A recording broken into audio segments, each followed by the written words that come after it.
ಮಿತ್ರರೇ ನಮಸ್ಕಾರ. ಮಿತ್ರರೇ, ಮಾಜಿ ಪ್ರಧಾನಿ ಮನಮೋಹನ್ ಸಿಂಗ್ ದೈವಾಧೀನರಾಗಿದ್ದಾರೆ. ಸದ್ಯ ಮನಮೋಹನ್ ಸಿಂಗ್ ಅವರ ಸಾಧನೆ, ಅವರು ದೇಶಕ್ಕೆ ಕೊಟ್ಟಂತಹ ಕೊಡುಗೆ, ಇದೆಲ್ಲದರ ಬಗ್ಗೆ ಎಲ್ಲರೂ ಚರ್ಚೆ ಮಾಡ್ತಾ ಇದ್ದಾರೆ. ಮಾಧ್ಯಮಗಳಲ್ಲೂ ಕೂಡ ಆ ಬಗ್ಗೆ ನಿರಂತರವಾಗಿ ವರದಿಯನ್ನು ಪ್ರಸಾರ ಮಾಡಲಾಗ್ತಾ ಇದೆ. ಆದರೆ ಈ ಸಂದರ್ಭದಲ್ಲಿ ಕೆಲವೊಂದು ಸತ್ಯಗಳ ಬಗ್ಗೆ ನಾವು ಚರ್ಚೆ ಮಾಡಬೇಕಾಗಿದೆ. ಅದೇನು ಕೇಳಿದ್ರೆ, ಅನೇಕರು ಏನು ಹೇಳ್ತಾರೆ, ಮನಮೋಹನ್ ಸಿಂಗ್ ಇವತ್ತು ಪ್ರಧಾನಿ ಆದ್ರು, ದೇಶವನ್ನು 10 ವರ್ಷ ಆಳಿದ್ರು ಅಂತಂದ್ರೆ ಅದರಲ್ಲಿ ಸೋನಿಯಾ ಗಾಂಧಿ ಅವರ ಪಾತ್ರ ದೊಡ್ಡದಿದೆ. ಮನಮೋಹನ್ ಸಿಂಗ್ ಪ್ರಧಾನಿ ಆಗೋದ್ರಲ್ಲಿ ಸೋನಿಯಾ ಗಾಂಧಿ ಅವರ ತ್ಯಾಗ ಇದೆ, ಹೀಗಂತ ಕೆಲವರು ಬಣ್ಣಿಸ್ತಾ ಇದ್ರು. ನಿನ್ನೆ ನಾನು ಕೆಲವರು ಕಮೆಂಟ್ ಹಾಕಿದ್ದನ್ನು ನೋಡಿದ್ದೆ. ಇವತ್ತು ಮನಮೋಹನ್ ಸಿಂಗ್ ಬಗ್ಗೆ ಇಷ್ಟೆಲ್ಲ ಮಾತನಾಡಬೇಕು, ಅವರು ದೇಶವನ್ನು ಆಳಿದ್ರು ಅಂತಂದ್ರೆ ಸೋನಿಯಾ ಗಾಂಧಿ ಅವರು ಬಿಟ್ಟುಕೊಟ್ಟಿದ್ರಿ. ಸೋನಿಯಾ ಗಾಂಧಿ ಅವರು 2004ರಲ್ಲಿ ಪ್ರಧಾನಿ ಆಗಬೇಕಾಗಿತ್ತು. ಅವರು ಪ್ರಧಾನಿ ಪದವಿಯನ್ನು ಬಿಟ್ಟುಕೊಟ್ಟ ಪರಿಣಾಮವಾಗಿ ಮನಮೋಹನ್ ಸಿಂಗ್ ಪ್ರಧಾನಿ ಆದ್ರು. ಇಲ್ಲದೆ ಹೋದ್ರೆ ಎಲ್ಲಾಗೋದಕ್ಕೆ ಸಾಧ್ಯ ಇತ್ತು. ಹೀಗಂತ ಸೋನಿಯಾ ಗಾಂಧಿ ದೊಡ್ಡ ನಾಯಕಿ, ಅವರು ತನಗೆ ಬಂದಂತಹ ಪದವಿಯನ್ನು ತ್ಯಾಗ ಮಾಡಿಬಿಟ್ರು ಅಂತ ಕೆಲವರು ಕಮೆಂಟ್ ಹಾಕಿದ್ರು. ಮಿತ್ರರೇ, ಹಾಗಾದ್ರೆ ವಾಸ್ತವಿಕ ಸತ್ಯ ಏನು? ಹಾಗಾದ್ರೆ ಸೋನಿಯಾ ಗಾಂಧಿ ನಿಜವಾಗ್ಲೂ ಪ್ರಧಾನಿ ಪದವಿಯನ್ನು ತ್ಯಾಗ ಮಾಡಿಬಿಟ್ರ? ಸೋನಿಯಾ ಗಾಂಧಿ ಪ್ರಧಾನಿ ಆಗದಿರಲು ಏನ್ ಕಾರಣ? ಅವರ ತ್ಯಾಗವ ಅಥವಾ ಕಾನೂನಾತ್ಮಕ ತೊಡಕುಗಳ? ಸೋನಿಯಾರನ್ನ ಪ್ರಧಾನಿ ಆಗದಂತೆ ತಡೆದಿದ್ಯಾರು? ಹಾಗೆ ಮನಮೋಹನ್ ಸಿಂಗ್ ಅವರನ್ನ ಸೋನಿಯಾ ಗಾಂಧಿ ಆಯ್ಕೆ ಮಾಡಿದ್ಯಾಕೆ? ಮನಮೋಹನ್ ಸಿಂಗ್ ಗಿಂತ ಹೆಚ್ಚು ಸಾಮರ್ಥ್ಯ ಇರುವಂತವರು, ಸೀನಿಯಾರಿಟಿಯಲ್ಲಿ ದೊಡ್ಡವರು ಎಲ್ಲರೂ ಕೂಡ ಕಾಂಗ್ರೆಸ್ ಪಕ್ಷದಲ್ಲಿ ಇದ್ರು. ಆದರೂ ಕೂಡ ಮನಮೋಹನ್ ಸಿಂಗ್ ಅವರನ್ನ ಸೋನಿಯಾ ಗಾಂಧಿ ಆಯ್ಕೆ ಮಾಡಿಕೊಳ್ಳೋದಕ್ಕೆ ಕಾರಣ ಏನು? ಇವತ್ತು ಸೋನಿಯಾ ಗಾಂಧಿ ಭಾವುಕವಾಗಿ ಒಂದು ಪೋಸ್ಟ್ ಮಾಡಿದ್ದಾರೆ. ನನ್ನ ಗೆಳೆಯ ಹಾಗೂ ಮಾರ್ಗದರ್ಶಕರಾದಂತಹ ಮನಮೋಹನ್ ಸಿಂಗ್ ಅವರನ್ನ ಕಳೆದುಕೊಂಡು ಬಹಳ ಮನಸ್ಸು ಭಾರವಾಗ್ತಾ ಇದೆ. ಮಿತ್ರರೇ, ಸೋನಿಯಾ ಗಾಂಧಿ ಅವರ ಈ ಭಾವುಕ ಪೋಸ್ಟ್ ಅನ್ನು ನೋಡಿದಂತಹ ಸಂದರ್ಭದಲ್ಲಿ ನನಗನಿಸಿದ್ದೇನು ಕೇಳಿದ್ರೆ, ಸೋನಿಯಾ ಗಾಂಧಿಗೆ ಏನಾದರೂ ಪಾಪ ಪ್ರಜ್ಞೆ ಕಾಡ್ತಾ ಇದೆಯಾ? ಒಬ್ಬ ಮಹಾಬುದ್ಧಿವಂತನನ್ನ ತನಗೆ ಬೇಕಾದ ಹಾಗೆ ಆಟ ಆಡಿಸ್ಬಿಟ್ನಲ್ಲ, ಗೊಂಬೆ ರೀತಿ ಕುಣಿಸ್ಬಿಟ್ನಲ್ಲ ಅನ್ನುವಂತಹ ಪಾಪ ಪ್ರಜ್ಞೆ ಏನಾದರೂ ಸೋನಿಯಾ ಗಾಂಧಿಗೆ ಕಾಡ್ತಾ ಇದೆಯಾ ಅನ್ನುವಂತಹ ಪ್ರಶ್ನೆ ಬರುತ್ತೆ. ಇವತ್ತು ಈ ವಿಡಿಯೋದಲ್ಲಿ ಸೋನಿಯಾ ಗಾಂಧಿ ಯಾಕೆ ಪ್ರಧಾನಿಯಾಗಿಲ್ಲ, ಮನಮೋಹನ್ ಸಿಂಗ್ರನ್ನ ಯಾಕೆ ಪ್ರಧಾನಿ ಮಾಡಿದ್ರು, ಅದರಿಂದ ಸೋನಿಯಾ ಗಾಂಧಿಗಾದಂತಹ ಲಾಭಗಳೇನು, ಎಲ್ಲವನ್ನ ಡೀಟೇಲ್ ಆಗಿ ವಿವರಿಸ್ತೀನಿ. ನೀವು ಈ ವಿಡಿಯೋನ ಕೊನೆವರೆಗೂ ಮಿಸ್ ಮಾಡದೆ ನೋಡಿ. ಮಿತ್ರರೇ, ಇವತ್ತು ರಾಜ್ಯ ಮತ್ತು ರಾಷ್ಟ್ರಮಟ್ಟದ ಕಾಂಗ್ರೆಸ್ ನಾಯಕರ ಭಾಷಣವನ್ನು ಕೇಳಬೇಕು. ನಾವೆಲ್ಲ ಸೋನಿಯಾ ಗಾಂಧಿಗೆ ಬಹಳ ನಿಷ್ಠರಾಗಿದ್ದೀವಿ. ಯಾಕೆ ಗೊತ್ತೇನ್ರಿ? ಸೋನಿಯಾ ಗಾಂಧಿ ತನ್ನ ಕಾಲು ಬುಡಕ್ಕೆ ಬಂದಂತಹ ಪ್ರಧಾನಿ ಪದವಿಯನ್ನ ಎಡಗಾಲಲ್ಲಿ ಒದ್ದು ಬಿಟ್ರು, ತ್ಯಾಗಮೂರ್ತಿ ಆಗಿಬಿಟ್ರು. ಅವರಿಗಿಂತ ತ್ಯಾಗಮೂರ್ತಿ ಆಗೋದಕ್ಕೆ ಸಾಧ್ಯನೇನ್ರಿ? ಅವರು ಮನಸ್ಸು ಮಾಡಿದರೆ 2004ರಿಂದ 2014ರವರೆಗೆ ಅವರೇ ಪ್ರಧಾನಿ ಆಗಿರಬಹುದಾಗಿತ್ತು. ಆದರೂ ಕೂಡ ಅವರು ತ್ಯಾಗ ಮಾಡಿ ಮನಮೋಹನ್ ಸಿಂಗ್ರಂತಹ ಒಬ್ಬ ಮಹಾಮೇಧಾವಿ ಆರ್ಥಿಕ ತಜ್ಞರನ್ನ ಪ್ರಧಾನಿ ಮಾಡಿದ್ರು. ಇದು ಸೋನಿಯಾ ಗಾಂಧಿ ಅವರ ದೂರದೃಷ್ಟಿ. ಹೀಗೆಲ್ಲ ಭಾಷಣ ಬಿಗಿತಾ ಇರ್ತಾರೆ. ಆದರೆ ವಾಸ್ತವಿಕ ಸತ್ಯ ಇದೆಯಲ್ಲ, ಅದು ಬೇರೆ ಇದೆ. ಆ ಸತ್ಯವನ್ನು ಹೇಳಬೇಕಾದ್ರೆ 2004ರಲ್ಲಿ ನಡೆದ ಘಟನೆಯನ್ನ ನಿಮಗೆ ವಿವರಿಸಬೇಕು. ನಿಮಗೆಲ್ಲ ಗೊತ್ತಿರುವ ಹಾಗೆ ಅಟಲ್ ಬಿಹಾರಿ ವಾಜಪೇಯಿ ಪ್ರಧಾನಮಂತ್ರಿ ಆಗಿದ್ರು. ಅವರು ತುಂಬಾ ಪಾಪ್ಯುಲರ್ ಲೀಡರ್ ಆಗಿದ್ರು. ಯಾರು ಕೂಡ 2004ರ ಚುನಾವಣೆಯಲ್ಲಿ ಅಟಲ್ ಬಿಹಾರಿ ವಾಜಪೇಯಿ ಸೋಲ್ತಾರೆ ಅಂತ ಹೇಳೋದಕ್ಕೆ ಸಾಧ್ಯ ಇರಲಿಲ್ಲ. ಈ ಬಾರಿ ನರೇಂದ್ರ ಮೋದಿ ಅವರಿಗೆ ಬಹುಮತ ಬರೋದಿಲ್ಲ ಅಂತ ಯಾರು ಹೇಗೆ ಪ್ರೆಡಿಕ್ಟ್ ಮಾಡೋದಕ್ಕೆ ಸಾಧ್ಯವಾಗಿರಲಿಲ್ವೋ, ಹಾಗೆ 2004ರಲ್ಲಿ ಅಟಲ್ ಬಿಹಾರಿ ನೇತೃತ್ವದ NDA ಅಧಿಕಾರಕ್ಕೆ ಬರೋದಿಲ್ಲ ಅಂತ ಯಾರೂ ಹೇಳೋದಕ್ಕೆ ಸಾಧ್ಯ ಆಗಿರಲಿಲ್ಲ. ಅಷ್ಟು ಪಾಪ್ಯುಲಾರಿಟಿ ಅಟಲ್ ಬಿಹಾರಿ ವಾಜಪೇಯಿಗಿತ್ತು. ಅನೇಕ ಅಭಿವೃದ್ಧಿ ಕಾರ್ಯಕ್ರಮಗಳನ್ನು ಮಾಡಿದ್ರು. ಆದರೆ ಏನಾಗುತ್ತೆ, ದೇಶದಲ್ಲಿ ವಿಪರೀತವಾದಂತಹ ಬರಗಾಲ. ಈ ಕಾರಣದಿಂದಾಗಿ ಜನ ರೋಸ್ ಹೋಗಿದ್ರು. ಬೆಲೆ ಏರಿಕೆ ಕೂಡ ಆ ಸಂದರ್ಭದಲ್ಲಿ ಜಾಸ್ತಿ ಇರುತ್ತೆ. ಈರುಳ್ಳಿ ಬೆಲೆ ತಾರಕಕ್ಕೆ ಹೋಗಿತ್ತು, ಅದೇ ದೊಡ್ಡ ಚರ್ಚೆ ಆಗ್ತಾ ಇತ್ತು. ಈ ಎಲ್ಲ ಕಾರಣಗಳಿಂದಾಗಿ ಚುನಾವಣೆ ಮೇಲೆ ಪರಿಣಾಮ ಬೀರುತ್ತೆ. ಅಟಲ್ ಬಿಹಾರಿ ವಾಜಪೇಯಿ ಸೋತ್ ಹೋಗ್ತಾರೆ. ಮಿತ್ರರೇ, ಹಾಗಂತ ಕಾಂಗ್ರೆಸ್ ಏನು ಗೆದ್ದಿಲ್ಲ. ಇವತ್ತು ಕಾಂಗ್ರೆಸ್ ಬಿಂಬಿಸ್ತಾ ಇದೆ, ನಾವು ಗೆದ್ದಿದ್ವಿ, 2004ರಲ್ಲಿ ನಮಗೆ ಜನಾದೇಶ ಬಂದಿದ್ದು ಅಂತ. ನಿಮಗೆ 2004ರಲ್ಲಿ ಬಂದಂತಹ ರಿಸಲ್ಟ್ ಅನ್ನು ತಿಳಿಸ್ತೀನಿ. ಅವಾಗ ಯಾರು ಗೆದ್ದಿದ್ರು, ಯಾರು ಸೋತಿದ್ರು ಅಂತ ನಿಮ್ಗೆ ಗೊತ್ತಾಗುತ್ತೆ. ಆ ಸಂದರ್ಭದಲ್ಲಿ ಮಿತ್ರರೇ, ಬಿಜೆಪಿ ಗೆದ್ದಿದ್ದು 138 ಕ್ಷೇತ್ರಗಳನ್ನ, ಕಾಂಗ್ರೆಸ್ ಗೆದ್ದಿದ್ದು 145 ಕ್ಷೇತ್ರಗಳನ್ನ. ಬಿಜೆಪಿಗಿಂತ ಕೇವಲ 7 ಎಂಪಿಗಳು ಮಾತ್ರ ಕಾಂಗ್ರೆಸ್ ಬಳಿಯಲ್ಲಿ ಜಾಸ್ತಿ ಇದ್ರು. ಆದ್ರೆ UPA ಕೂಟ ಇತ್ತಲ್ಲ, ಆ ಕೂಟ 218 ಸೀಟ್ಗಳನ್ನ ಗೆದ್ದಿತ್ತು. ಅವ್ರಿಗೇನು ಬಹುಮತ ಇರಲಿಲ್ಲ. ಈಗ ನರೇಂದ್ರ ಮೋದಿ ಅವರು 240 ಸೀಟ್ ಗೆದ್ದು ಪ್ರಧಾನಮಂತ್ರಿ ಆದ್ರೂ ಕೂಡ ಮೋದಿ ಅವರನ್ನ ಜನ ಸೋಲಿಸಿದ್ದಾರೆ ಅಂತ ಇವರು ಬಿಂಬಿಸ್ತಾರೆ. ಆದ್ರೆ ಮಿತ್ರರೇ, 2004ರಲ್ಲಿ UPA ಗೆದ್ದಿದ್ದು ಕೇವಲ 218 ಸೀಟು, NDA ಗೆದ್ದಿದ್ದು 281 ಸೀಟು. ಆದ್ರೆ ಆ ಸಂದರ್ಭದಲ್ಲಿ ಕಾಂಗ್ರೆಸ್ ಸರ್ಕಾರ ರಚನೆ ಮಾಡುತ್ತೆ. ಯಾಕೆ ಕೇಳಿದ್ರೆ, ಎಡಪಕ್ಷಗಳು ಅವರಿಗೆ ಬೆಂಬಲ ಕೊಡುತ್ತೆ, ಸಮಾಜವಾದಿ ಪಕ್ಷ ಕೂಡ ಅವರಿಗೆ ಬೆಂಬಲ ಕೊಡುತ್ತೆ. ಈ ಕಾರಣದಿಂದಾಗಿ ಅವರು ಸರ್ಕಾರ ರಚನೆ ಮಾಡೋದಕ್ಕೆ ಸಾಧ್ಯ ಆಗುತ್ತೆ. ಆ ರಿಸಲ್ಟ್ ಬಂದಂತಹ ಸಂದರ್ಭದಲ್ಲಿ ವಾಜಪೇಯಿ ಅವರು ಪ್ರಧಾನಮಂತ್ರಿಯಾಗಿ ಮುಂದುವರಿಯೋದಕ್ಕೆ ಸಾಧ್ಯ ಇಲ್ಲ ಅಂತ ಗೊತ್ತಾಗುತ್ತೆ. ಯಾಕೆಂದ್ರೆ NDAಗೆ ಬಹುಮತ ಇರಲಿಲ್ಲ, ಅವರನ್ನ ಮುಂದುವರಿಸೋದಕ್ಕೂ ಸಾಧ್ಯ ಆಗ್ತಾ ಇರಲಿಲ್ಲ. ಯಾಕೆಂದ್ರೆ ಎಲ್ಲ ಪಕ್ಷಗಳನ್ನ ಸೇರಿಸಿಕೊಂಡ್ರು ಅವರಿಗೆ ಬಹುಮತ ಸಿಗ್ತಾ ಇರಲಿಲ್ಲ. ಹೀಗಾಗಿ ವಾಜಪೇಯಿ ಅವರು ಅನಿವಾರ್ಯವಾಗಿ ಇಳಿಬೇಕಾದಂತಹ ಸನ್ನಿವೇಶ ನಿರ್ಮಾಣ ಆಗುತ್ತೆ. ಕಾಂಗ್ರೆಸ್ ಸರ್ಕಾರ ರಚನೆಯ ಕಸರತ್ತನ್ನು ಆರಂಭಿಸುತ್ತೆ. ಎಲ್ಲರ ಬೆಂಬಲವನ್ನು ಪಡೆಯುವಂತಹ ಪ್ರಯತ್ನ ಆಗುತ್ತೆ. ಯಾರು ಪ್ರಧಾನಿ? ಆ ಸಂದರ್ಭದಲ್ಲಿ ಕಾಂಗ್ರೆಸ್ನ ಅಧ್ಯಕ್ಷೆ ಆಗಿದ್ದು ಸೋನಿಯಾ ಗಾಂಧಿ, ಚುನಾವಣೆಯನ್ನು ಎದುರಿಸಿದ್ದು ಕೂಡ ಸೋನಿಯಾ ಗಾಂಧಿ ನಾಯಕತ್ವದಲ್ಲಿ. ಹೀಗಾಗಿ ಸಹಜವಾಗಿ ಸೋನಿಯಾ ಗಾಂಧಿ ಅವರಿಗೆ ಬೆಂಬಲ ವ್ಯಕ್ತವಾಗುತ್ತೆ. ಸೋನಿಯಾ ಗಾಂಧಿ ಸ್ವತಃ ಪ್ರಧಾನಮಂತ್ರಿ ಆಗೋದಕ್ಕೆ ಬಯಸಿರ್ತಾರೆ. ಆಗ ಭಾರತದ ರಾಷ್ಟ್ರಪತಿ ಆಗಿದ್ದು APJ ಅಬ್ದುಲ್ ಕಲಾಂ. APJ ಅಬ್ದುಲ್ ಕಲಾಂ ಬಳಿಯಲ್ಲಿ ಸೋನಿಯಾ ಗಾಂಧಿ ಹಕ್ಕು ಮಂಡಿಸೋದಕ್ಕೆ ಮುಂದಾಗಿರ್ತಾರೆ. ನಾನು ಪ್ರಧಾನಿ ಆಗಬೇಕು ಅಂತ ಹಕ್ಕು ಮಂಡಿಸೋದಕ್ಕೆ ಮುಂದಾಗಿರ್ತಾರೆ. ಅಪಾಯಿಂಟ್ಮೆಂಟ್ ಅನ್ನು ಕೂಡ ಪಡೆದಿರ್ತಾರೆ. ಆದ್ರೆ ಮಿತ್ರರೇ, ಆ ಸಂದರ್ಭದಲ್ಲಿ ಸೋನಿಯಾ ಗಾಂಧಿಗೆ ಅಡ್ಡಿಯಾಗಿದ್ದು ಸುಬ್ರಹ್ಮಣ್ಯನ್ ಸ್ವಾಮಿ. ಈಗ ಬಿಜೆಪಿ ಮುಖಂಡರಾಗಿದ್ದಾರಲ್ಲ, ಅದೇ ಸುಬ್ರಹ್ಮಣ್ಯನ್ ಸ್ವಾಮಿ ಆಗ ಸೋನಿಯಾ ಗಾಂಧಿಗೆ ಅಡ್ಡಗಾಲ ಹಾಕ್ತಾರೆ. ಹೇಗೆ ಕೇಳಿದ್ರೆ, ಸುಬ್ರಹ್ಮಣ್ಯನ್ ಸ್ವಾಮಿ ಒಂದು ಕಾನೂನಾತ್ಮಕ ಪ್ರಶ್ನೆ ಪ್ರಶ್ನೆಯನ್ನ ಆಗಿನ ರಾಷ್ಟ್ರಪತಿ ಎಪಿಜೆ ಅಬ್ದುಲ್ ಕಲಾಂ ಮುಂದೆ ಇಡ್ತಾರೆ. ಅದು ಎಪಿಜೆ ಅಬ್ದುಲ್ ಕಲಾಂಗೆ ಸತ್ಯ ಅಂತ ಅನಿಸಿ ಸೋನಿಯಾ ಗಾಂಧಿಯನ್ನ ಪ್ರಧಾನಿ ಹುದ್ದೆಯಿಂದ ದೂರ ಇಡುವಂತಹ ತೀರ್ಮಾನವನ್ನ ಸ್ವತಃ ಎಪಿಜೆ ಅಬ್ದುಲ್ ಕಲಾಂ ಮಾಡ್ತಾರೆ. ಮಿತ್ರರೇ, ಈ ವಿಚಾರವನ್ನ ನಾನೇನು ಕಲ್ಪನೆ ಮಾಡಿ ಹೇಳ್ತಾ ಇಲ್ಲ. ಇದನ್ನ ಸ್ವತಃ ಸುಬ್ರಹ್ಮಣ್ಯನ್ ಸ್ವಾಮಿ ಹೇಳಿದ್ದಾರೆ. ಏನಾಯ್ತು ಅವತ್ತು ಅನ್ನೋದನ್ನ ಸುಬ್ರಹ್ಮಣ್ಯನ್ ಸ್ವಾಮಿ ತನ್ನ ಬಾಯಲ್ಲೇ ಹೇಳಿದ್ದಾರೆ. ಅದನ್ನ ನಿಮ್ಮ ಮುಂದಿಡುವಂತಹ ಪ್ರಯತ್ನ ಮಾಡ್ತಾ ಇದ್ದೀನಿ. ಅದೇನು ಕೇಳಿದ್ರೆ, ಸೋನಿಯಾ ಗಾಂಧಿ ಸರ್ಕಾರ ರಚನೆ ಮಾಡುವಂತದ್ದು ಬಹುತೇಕ ಫೈನಲ್ ಆಗಿರುತ್ತೆ. ಆ ಸಂದರ್ಭದಲ್ಲಿ ಸುಬ್ರಹ್ಮಣ್ಯನ್ ಸ್ವಾಮಿ ಎಪಿಜೆ ಅಬ್ದುಲ್ ಕಲಾಂಗೆ ಒಂದು ಲೆಟರ್ ಬರೀತಾರೆ. ಆ ಲೆಟರ್ ನಲ್ಲಿ ಅವ್ರು ಏನು ಉಲ್ಲೇಖ ಮಾಡಿರ್ತಾರೆ ಅಂತಂದ್ರೆ, ಸೋನಿಯಾ ಗಾಂಧಿ ಈ ದೇಶದ ಪ್ರಧಾನಿ ಆಗೋದಕ್ಕೆ ಸಾಧ್ಯ ಇಲ್ಲ, ನಮ್ಮ ಕಾನೂನಿನಲ್ಲಿ ಅದಕ್ಕೆ ಅವಕಾಶ ಇಲ್ಲ, ಸಂವಿಧಾನಾತ್ಮಕ ತೊಡಕುಗಳು ಉಂಟಾಗುತ್ತೆ.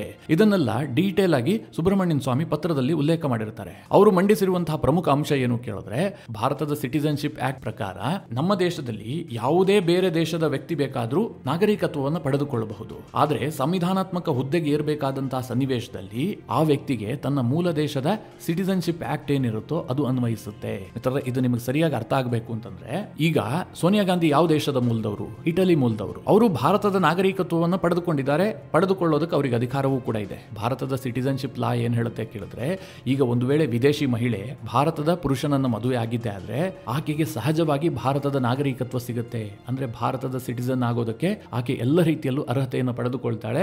ಆಕೆಗೆ ಸಹಜವಾಗಿ ಪೌರತ್ವ ಸಿಗುತ್ತೆ. ಆದ್ರೆ ಅವರು ಸಂವಿಧಾನಾತ್ಮಕ ದೊಡ್ಡ ಹುದ್ದೆಯನ್ನು ಅಲಂಕರಿಸುವಂತಹ ಸಂದರ್ಭದಲ್ಲಿ, ಈಗ ಸೋನಿಯಾ ಗಾಂಧಿ ಇಟಲಿಯವರು, ಅವರು ರಾಜೀವ್ ಗಾಂಧಿಯನ್ನ ಮದುವೆ ಆದ್ರು. ಈ ಕಾರಣದಿಂದಾಗಿ ಸಹಜವಾಗಿ ಅವರಿಗೆ ಭಾರತದ ನಾಗರಿಕತ್ವ ಸಿಗುತ್ತೆ. ಈ ಸೋನಿಯಾ ಗಾಂಧಿ ಸಂವಿಧಾನಾತ್ಮಕವಾಗಿ ದೊಡ್ಡ ಹುದ್ದೆಯನ್ನು ಅಲಂಕರಿಸಬೇಕು ಅಂದ್ರೆ ಭಾರತದ ಪ್ರಧಾನಮಂತ್ರಿ ಆಗಬೇಕು ಅಥವಾ ಉಪರಾಷ್ಟ್ರಪತಿ ಆಗಬೇಕು, ರಾಷ್ಟ್ರಪತಿ ಆಗಬೇಕು ಅನ್ನುವಂತಹ ಸಂದರ್ಭದಲ್ಲಿ ಕೆಲವೊಂದಷ್ಟು ನಿಬಂಧನೆಗಳಿರುತ್ತೆ. ಆ ನಿಬಂಧನೆಗಳು ಯಾವುದರ ಆಧಾರದಲ್ಲಿ ನಿರ್ಧಾರವಾಗುತ್ತೆ ಅಂತಂದ್ರೆ, ಇಟಲಿಯಲ್ಲಿ ಪ್ರಧಾನಿ ಆಗೋದಕ್ಕೆ ಏನ್ ನಿಯಮ ಇದೆಯೋ ಅದೇ ನಿಯಮ ಭಾರತಕ್ಕೂ ಕೂಡ ಅನ್ವಯಿಸುತ್ತೆ. ಅಂದ್ರೆ ಈಗ ಇಟಲಿಯಲ್ಲಿ ಪ್ರಧಾನಿ ಆಗಬೇಕು ಅಂತಂದ್ರೆ ಕೇವಲ ಅಲ್ಲಿ ಪೌರತ್ವ ಹೊಂದಿದ್ರೆ ಸಾಲದು, ಬದಲಾಗಿ ಅವರು ಇಟಲಿಯಲ್ಲೇ ಜನ್ಮ ತಾಳಿರಬೇಕು. ಇಟಲಿಯಲ್ಲೇ ಹುಟ್ಟಿದ ಪ್ರಜೆಗೆ ಮಾತ್ರ ಇಟಲಿಯ ಪ್ರಧಾನಿ ಆಗೋದಕ್ಕೆ ಸಾಧ್ಯ. ಹೀಗಾಗಿ ಆ ನಿಯಮ ಭಾರತಕ್ಕೂ ಕೂಡ ಅನ್ವಯಿಸುತ್ತೆ. ಮಿತ್ರರೇ, ನಿಮಗೆ ಅರ್ಥ ಆಗ್ತಾ ಇದೆ ಅಂತ ಭಾವಿಸಿದ್ದೀನಿ. ಪೌರತ್ವವನ್ನು ಯಾರು ಬೇಕಾದರೂ ಪಡೆಯಬಹುದು. ಪೌರತ್ವ ಪಡೆಯೋದಕ್ಕೆ ಕಾನೂನುಗಳೇ ಬೇರೆ ಇರುತ್ತೆ. ನೀವು ಈ ದೇಶದ ಪ್ರಜೆ ಆಗಬಹುದು, ಹಾಗಂತ ಮಾತ್ರಕ್ಕೆ ನೀವು ಈ ದೇಶದ ಪ್ರಧಾನಿಯೋ ರಾಷ್ಟ್ರಪತಿಯೋ ಉಪರಾಷ್ಟ್ರಪತಿಯೋ ಆಗೋದಕ್ಕೆ ಸಾಧ್ಯ ಇಲ್ಲ. ಯಾಕೆಂದ್ರೆ ಅದಕ್ಕೆ ತನ್ನದೇ ಆದಂತಹ ನಿಬಂಧನೆಗಳಿರುತ್ತೆ. ಈಗ ಅಮೆರಿಕದಲ್ಲಿ ರಾಷ್ಟ್ರಪತಿ ಆಗಬೇಕು ಅಂತಂದ್ರೆ ಆತ ಅಮೆರಿಕದಲ್ಲೇ ಜನ್ಮ ತಾಳಿರಬೇಕು. ವಿದೇಶದಿಂದ ಬಂದು ಆತ ಅಮೆರಿಕದ ಪ್ರಜೆಯಾಗಿದ್ರೆ ಅಮೆರಿಕದ ರಾಷ್ಟ್ರಪತಿ ಆಗೋದಕ್ಕೆ ಸಾಧ್ಯ ಇಲ್ಲ. ಅಮೆರಿಕದಲ್ಲಿ ಹುಟ್ಟಿದ್ರೆ ಮಾತ್ರ ಆ ದೇಶದ ರಾಷ್ಟ್ರಪತಿ ಆಗೋದಕ್ಕೆ ಸಾಧ್ಯ. ಹಾಗೆ ಇಟಲಿಯಲ್ಲೂ ಕೂಡ ಅದೇ ನಿಯಮ ಇದೆ. ಆ ನಿಯಮ ಈಗ ಭಾರತಕ್ಕೂ ಕೂಡ ಅನ್ವಯಿಸುತ್ತೆ. ಹೀಗಾಗಿ ಸೋನಿಯಾ ಗಾಂಧಿ ಈ ದೇಶದ ಪ್ರಜೆಯಾಗಿರಬಹುದು, ಈ ದೇಶದ ರಾಜಕಾರಣದಲ್ಲೂ ಕೂಡ ಇರಬಹುದು. ಆದರೆ ಸಂವಿಧಾನಾತ್ಮಕ ಹುದ್ದೆಯನ್ನು ಅಲಂಕರಿಸೋದಕ್ಕೆ ಸೋನಿಯಾ ಗಾಂಧಿಗೆ ಸಾಧ್ಯ ಆಗೋದಿಲ್ಲ. ಯಾಕೆಂದ್ರೆ ಅದನ್ನ ನಮ್ಮ ಕಾನೂನು ಒಪ್ಪೋದಿಲ್ಲ ಅಂತೇಳಿ ಸುಬ್ರಹ್ಮಣ್ಯನ್ ಸ್ವಾಮಿ ತನ್ನ ಪತ್ರದಲ್ಲಿ ಡಾಕ್ಟರ್ ಎಪಿಜೆ ಅಬ್ದುಲ್ ಕಲಾಂಗೆ ತಿಳಿಸಿರ್ತಾರೆ. ಇದನ್ನ ಓದಿದಂತಹ ಎಪಿಜೆ ಅಬ್ದುಲ್ ಕಲಾಂ ತಕ್ಷಣ ಸುಬ್ರಹ್ಮಣ್ಯನ್ ಸ್ವಾಮಿಗೆ ರಾಷ್ಟ್ರಪತಿ ಭವನಕ್ಕೆ ಬರುವಂತೆ ಸೂಚನೆ ಕೊಡ್ತಾರೆ. ಆ ಸಂದರ್ಭದಲ್ಲಿ ಎಪಿಜೆ ಅಬ್ದುಲ್ ಕಲಾಂ ಸಾಕಷ್ಟು ತನ್ನ ಅಧಿಕಾರಿಗಳನ್ನ ಅಲ್ಲಿ ಸೇರಿಸಿರ್ತಾರೆ. ಸುಬ್ರಹ್ಮಣ್ಯನ್ ಸ್ವಾಮಿಗೆ ಹೇಳ್ತಾರಂತೆ, ನೀನೇನು ಪತ್ರದಲ್ಲಿ ಬರೆದಿದ್ಯಲ್ಲ ಅದನ್ನೆಲ್ಲ ಇವರಿಗೆ ಕನ್ವೆ ಮಾಡು, ಹೀಗಂತ ಅಬ್ದುಲ್ ಕಲಾಂ ಹೇಳ್ತಾರಂತೆ.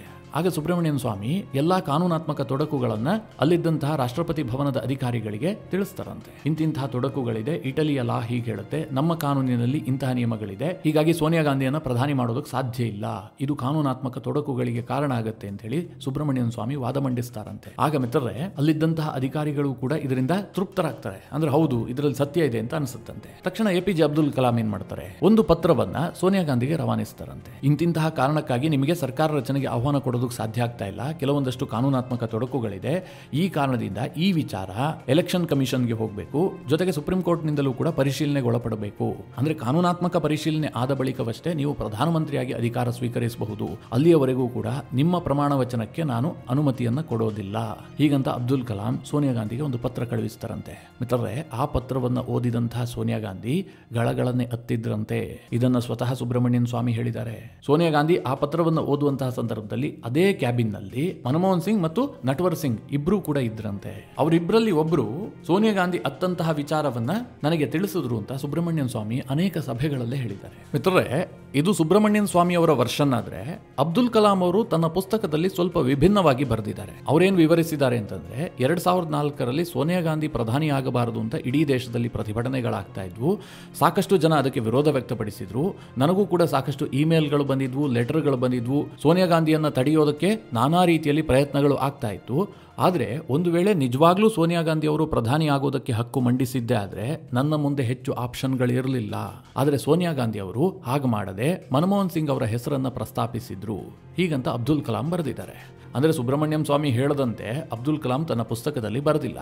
ಆದರೆ ಸುಬ್ರಹ್ಮಣ್ಯಂ ಸ್ವಾಮಿ ಹಲವು ಬಾರಿ ಹೇಳ್ಕೊಂಡಿದ್ದಾರೆ, ಸೋನಿಯಾ ಗಾಂಧಿ ಪ್ರಧಾನಿ ಆಗ್ತಿದ್ದನ್ನು ತಪ್ಪಿಸಿದ್ದು ಅಬ್ದುಲ್ ಕಲಾಂ, ನನ್ನ ಲೆಟರ್ ಕಾರಣದಿಂದ ಆಗಿದೆ ಅಂತ ಸುಬ್ರಹ್ಮಣ್ಯಂ ಸ್ವಾಮಿ ಹೇಳ್ಕೊಂಡಿದ್ದಾರೆ. ಒಟ್ಟಿನಲ್ಲಿ ಒಂದಂತೂ ಸತ್ಯ, ಆಗ ಸೋನಿಯಾ ಗಾಂಧಿ ಅವರು ಪ್ರಧಾನಿ ಆಗೋದನ್ನು ತಪ್ಪಿಸೋದಕ್ಕೆ ಅನೇಕರು ಪ್ರಯತ್ನ ಪಟ್ಟಿದ್ರು, ದೊಡ್ಡ ಮಟ್ಟದಲ್ಲಿ ಹೋರಾಟ ಆಗಿತ್ತು. ಇದರಿಂದ ಸೋನಿಯಾ ಗಾಂಧಿಗೆ ಅರಿವಿಗೆ ಬಂದಿತ್ತು, ಒಂದು ವೇಳೆ ನಾನು ಪ್ರಧಾನಿ ಆಗಿದ್ದೆ ಆದರೆ ನಿಭಾಯಿಸುವಂತಹದ್ದು ಕಷ್ಟ ಆಗುತ್ತೆ, ವಿರೋಧ ಜಾಸ್ತಿ ಆಗುತ್ತೆ ಅಂತ. ಹೀಗಾಗಿ ಅವರು ಬದಲಿ ಯೋಚನೆಯನ್ನ ಮಾಡಿದ್ರು. ಈ ವಿಚಾರ ಬಹಳ ದೊಡ್ಡ ಮಟ್ಟದಲ್ಲಿ ಚರ್ಚೆ ಆಗಿತ್ತು. ಅದಾಗ್ತಿದ್ದ ಹಾಗೆ ಸೋನಿಯಾ ಗಾಂಧಿ ಏನ್ ತೀರ್ಮಾನ ಮಾಡ್ತಾರೆ, ಈಗ ನಾನು ಪ್ರಧಾನಿ ಆಗುವಂತದ್ದು ಕಷ್ಟ ಇದೆ, ತುಂಬಾ ಡಿಲೇ ಆಗುತ್ತೆ, ಕಾನೂನಾತ್ಮಕ ತೊಡಕುಗಳು ಅಂತಂದ್ರೆ ತಿಂಗಳುಗಳೇ ಆಗಬಹುದು, ಹೀಗಾಗಿ ಅಷ್ಟು ದಿನ ಸರ್ಕಾರವನ್ನು ತಡೆ ಹಿಡಿಯೋದಕ್ಕೆ ಸಾಧ್ಯ ಇಲ್ಲ. ಈ ಕಾರಣದಿಂದಾಗಿ ಒಬ್ಬ ರಬ್ಬರ್ ಸ್ಟಾಂಪ್ ಪ್ರಧಾನಿಯನ್ನ ಮಾಡೋದಕ್ಕೆ ನಿರ್ಧಾರ ಮಾಡ್ತಾರೆ. ಯಾರಾಗಬೇಕು? ಆ ಸಂದರ್ಭದಲ್ಲಿ ಕಾಂಗ್ರೆಸ್ನ ದೊಡ್ಡ ನಾಯಕ ಅಂತಂದ್ರೆ, ಪ್ರಧಾನಮಂತ್ರಿ ಅಭ್ಯರ್ಥಿ ಆಗಬಹುದಾದಂತಹ ಯೋಗ್ಯತೆ ಇದ್ದಂತಹ ವ್ಯಕ್ತಿ ಅಂತಂದ್ರೆ ಅದು ಪ್ರಣವ್ ಮುಖರ್ಜಿ. ಪ್ರಣವ್ ಮುಖರ್ಜಿ ತುಂಬಾ ಸೀನಿಯರ್ ಲೀಡರ್. ಅವರು ಇಂದಿರಾ ಗಾಂಧಿ ಕ್ಯಾಬಿನೆಟ್ ನಲ್ಲೇ ಈ ದೇಶದ ವಿತ್ತ ಸಚಿವರಾಗಿದ್ರು, ಹಣಕಾಸು ಮಂತ್ರಿ ಆಗಿದ್ರು. ನಿಮ್ಗೆ ಇನ್ನೂ ಒಂದು ಇಂಟ್ರೆಸ್ಟಿಂಗ್ ವಿಚಾರ ಹೇಳ್ತೇನೆ. ಪ್ರಣವ್ ಮುಖರ್ಜಿ ವಿತ್ತ ಸಚಿವರಾಗಿದ್ದಂತಹ ಸಂದರ್ಭದಲ್ಲಿ ಮನಮೋಹನ್ ಸಿಂಗ್ RBIನ ಗವರ್ನರ್. ಅಂದ್ರೆ ಪ್ರಣಬ್ ಮುಖರ್ಜಿ ಕೆಳಗಡೆ ಮನಮೋಹನ್ ಸಿಂಗ್ ಇದ್ರು. ಆದ್ರೆ ದುರಂತ ನೋಡಿ, ಸೋನಿಯಾ ಗಾಂಧಿ ಕಾರಣದಿಂದಾಗಿ ಮನಮೋಹನ್ ಸಿಂಗ್ ಪ್ರಧಾನಿ ಆಗ್ತಾರೆ, ಅವರ ಕ್ಯಾಬಿನೆಟ್ ನಲ್ಲಿ ಪ್ರಣಬ್ ಮುಖರ್ಜಿ ಮಂತ್ರಿಯಾಗಿ ಕಾರ್ಯನಿರ್ವಹಿಸಬೇಕಾದಂತಹ ಸನ್ನಿವೇಶ ನಿರ್ಮಾಣ ಆಗುತ್ತೆ. ಯಾಕೆ ಕೇಳಿದ್ರೆ, ಪ್ರಣಬ್ ಮುಖರ್ಜಿ ತೀರಾ ಬುದ್ಧಿವಂತ, ರಾಜಕೀಯವಾಗಿ ದೊಡ್ಡ ನಾಯಕ, ಸಾಮರ್ಥ್ಯ ಇದ್ದಂತಹ ನಾಯಕ, ಕಾಂಗ್ರೆಸ್ ಪಕ್ಷದಲ್ಲಿ ಒಂದು ಹೋಲ್ಡ್ ಇತ್ತು. ಅವರನ್ನೇನಾದ್ರೂ ಪ್ರಧಾನಿ ಪದವಿಗೆ ಕೂರಿಸಿದ್ದೆ ಆದ್ರೆ ಇಡೀ ಕಾಂಗ್ರೆಸ್ ಪಕ್ಷದ ಹೋಲ್ಡ್ ಸೋನಿಯಾ ಗಾಂಧಿ ಕೈ ತಪ್ಪುತ್ತಾ ಇತ್ತು. ಸೋನಿಯಾ ಗಾಂಧಿ ಸೈಡ್ ಲೈನ್ ಆಗ್ಬಿಡ್ತಾ ಇದ್ರು.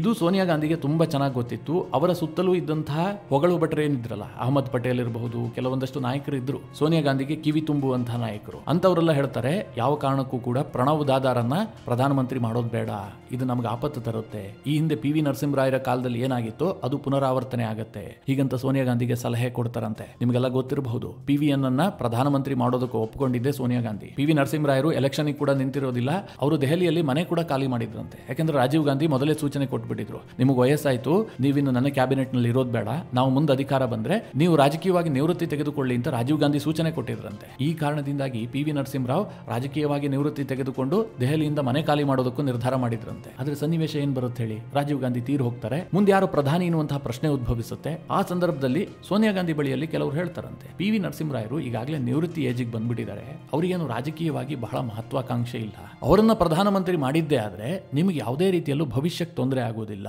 ನಿಮ್ಮ ಕುಟುಂಬದ ಹೋಲ್ಡ್ ಕಾಂಗ್ರೆಸ್ನಿಂದ ಕೈ ತಪ್ಪೋದಿಲ್ಲ ಅಂತ ಸಲಹೆ ಕೊಟ್ಟಿದ್ರಂತೆ. ಆ ಕಾರಣದಿಂದಾಗಿ PV ನರಸಿಂಹರಾಯರು ಪ್ರಧಾನಿ ಆಗೋದನ್ನು ಸೋನಿಯಾ ಗಾಂಧಿ ಒಪ್ಕೊಂಡಿದ್ರು. ಆದ್ರೆ ಮಿತ್ರರೇ, ಮುಂದೇನಾಯ್ತು, PV ನರಸಿಂಹರಾವ್ ಇಡೀ ಪಕ್ಷದ ಕಂಟ್ರೋಲ್ ಅನ್ನು ತೆಗೆದುಕೊಂಡಿದ್ರು. ಯಾಕಂದ್ರೆ ಅವರೊಬ್ಬ ತುಂಬಾ ಸೀನಿಯರ್ ಲೀಡರ್, ತುಂಬಾ ಬುದ್ಧಿವಂತ, ಸೋನಿಯಾ ಗಾಂಧಿ ಹೇಳಿದ ಮಾತನ್ನೆಲ್ಲ ಕೇಳುವಂತಹ ನಾಯಕ ಅಲ್ಲ. ಹೀಗಾಗಿ ಸೋನಿಯಾ ಗಾಂಧಿ ಕುಟುಂಬಕ್ಕೂ ಮತ್ತು PV ನರಸಿಂಹರಾವ್ಗೂ ಒಂದು ಸಂಘರ್ಷ ಏರ್ಪಟ್ಟಿತ್ತು. ಇದೇ ಕಾರಣದಿಂದ PV ನರಸಿಂಹರಾಯರು ಸತ್ತಂತಹ ಸಂದರ್ಭದಲ್ಲಿ ಅವರ ಪಾರ್ಥಿವ ಶರೀರವನ್ನ ಕಾಂಗ್ರೆಸ್ ಪಾರ್ಟಿಯ ಆಫೀಸ್ಗೂ ತರೋದಕ್ಕೆ ಸೋನಿಯಾ ಗಾಂಧಿ ಬಿಟ್ಟಿರಲಿಲ್ಲ, ಅವರಿಗೆ ದೆಹಲಿಯಲ್ಲಿ ಜಾಗ ಕೊಟ್ಟಿಲ್ಲ. ಅಷ್ಟೆಲ್ಲ ಮಟ್ಟಿಗೆ ಸೇಡು ತೀರಿಸಿಕೊಳ್ಳುವಂತಹ ಕೆಲಸವನ್ನ ಇದೇ ಸೋನಿಯಾ ಗಾಂಧಿ ಮಾಡಿದ್ರು. ಪ್ರಣವ್ ದಾದಾರನ್ನ ಪ್ರಧಾನಮಂತ್ರಿ ಮಾಡಿದ್ರೆ ಹೀಗೆ ಆಗಬಹುದು ಅನ್ನುವಂತಹ ಆತಂಕ ಸೋನಿಯಾ ಗಾಂಧಿಗಿತ್ತು. ಅವರಿಗೆ ರಾಜಕೀಯವಾಗಿ ಆಂಬಿಷನ್ ಇದೆ, ಅವರು ತುಂಬಾ ಬುದ್ಧಿವಂತರು, ಅವರು ಪಕ್ಷದ ಕಂಟ್ರೋಲ್ ತೆಗೆದುಕೊಳ್ಳುತ್ತಾರೆ ಎನ್ನುವ ಕಾರಣಕ್ಕೋಸ್ಕರವಾಗಿಯೇ ಮನಮೋಹನ್ ಸಿಂಗ್ ರನ್ನ ಪ್ರಧಾನಿ ಮಾಡೋದಕ್ಕೆ ಸೋನಿಯಾ ಗಾಂಧಿ ನಿರ್ಧಾರ ಮಾಡಿದ್ರು. ಮನಮೋಹನ್ ಸಿಂಗ್ ಮೂಲತಃ ಒಬ್ಬ ರಾಜಕೀಯ ನಾಯಕ ಅಲ್ಲ, ಅವರಿಗೆ ಜನಪ್ರಿಯತೆ ಇಲ್ಲ, ಅವರು ಮಾಸ್ ಲೀಡರ್ ಅಲ್ಲ, ಒಂದು ಚುನಾವಣೆಯನ್ನು ಅವರು ಗೆದ್ದಿಲ್ಲ. 99ರಲ್ಲಿ ಒಂದು ಚುನಾವಣೆಗೆ ನಿಂತಿರ್ತಾರೆ, ಅದನ್ನು ಕೂಡ ಸೋತೋಗಿದ್ದಾರೆ. ಅಂದ್ರೆ ಪಕ್ಷದಲ್ಲಿ ಯಾವುದೇ ಹಿಡಿತವೂ ಕೂಡ ಮನಮೋಹನ್ ಸಿಂಗ್ರಿಗಿರಲಿಲ್ಲ.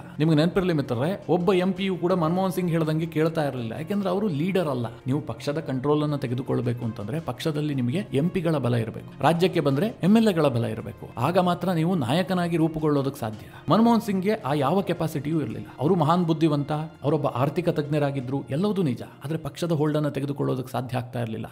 ಇದು ಸೋನಿಯಾ ಗಾಂಧಿಗೆ ತುಂಬಾ ಚೆನ್ನಾಗಿ ಗೊತ್ತಿತ್ತು. ಈ ಕಾರಣದಿಂದಾಗಿ ಮನಮೋಹನ್ ಸಿಂಗ್ ರನ್ನ ಪ್ರಧಾನಮಂತ್ರಿ ಮಾಡೋದಕ್ಕೆ ಸೋನಿಯಾ ಗಾಂಧಿ ನಿರ್ಧಾರ ಮಾಡ್ತಾರೆ. 10 ವರ್ಷಗಳ ಕಾಲವೂ ಕೂಡ ಮನಮೋಹನ್ ಸಿಂಗ್ ರನ್ನೇ ಪ್ರಧಾನಮಂತ್ರಿಯಾಗಿ ಮುಂದುವರಿಸ್ತಾರೆ. 2009ರಲ್ಲಿ ಪುನಃ ಗೆದ್ದಂತಹ ಸಂದರ್ಭದಲ್ಲಿ ಮನಮೋಹನ್ ಸಿಂಗ್ ರನ್ನ ಬದಲಾಯಿಸಬಹುದಿತ್ತು, ಅವರಿಗೆ ಏಜ್ ಆಗಿತ್ತು, ಅವರ ಬದಲಾಗಿ ಪ್ರಣಬ್ ಮುಖರ್ಜಿಯನ್ನ ನೇಮಿಸಬಹುದಾಗಿತ್ತು. ಆಗ್ಲೂ ಕೂಡ ಸೋನಿಯಾ ಗಾಂಧಿ ಅದನ್ನು ಮಾಡಿಲ್ಲ. ಪ್ರಣಬ್ ಮುಖರ್ಜಿಗೆ ಯಾವುದೇ ಹುದ್ದೆಯನ್ನು ಕೊಡದೆ ಹಾಗೆ ಬಿಟ್ಟಿದ್ದೆ ಆದ್ರೆ ರಾಹುಲ್ ಗಾಂಧಿಗೆ ಎಲ್ಲಿ ತೊಂದರೆ ಆಗ್ಬಿಡುತ್ತೋ ಅಂತ ಹೇಳಿ ಅವರನ್ನ ರಾಷ್ಟ್ರಪತಿ ಮಾಡಿ ಅವರಿಗೆ ರಾಜಕೀಯ ನಿವೃತ್ತಿ ಕೊಡಿಸುವಂತಹ ಕೆಲಸವನ್ನ ಕೂಡ ಸೋನಿಯಾ ಗಾಂಧಿ ಮಾಡಿದ್ರು. ಮಿತ್ರರೇ, ಇದೆಲ್ಲವೂ ಕೂಡ ರಾಜಕಾರಣ.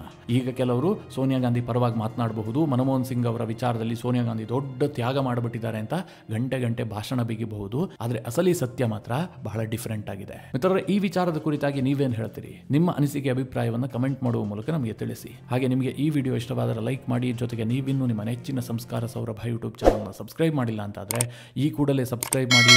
ಮುಂದಿನ ಎಲ್ಲ ಅಪ್ಡೇಟ್ಗಳ ನೋಟಿಫಿಕೇಶನ್ಗಾಗಿ ಬೆಲ್ ಐಕಾನ್ ಒತ್ತಿ.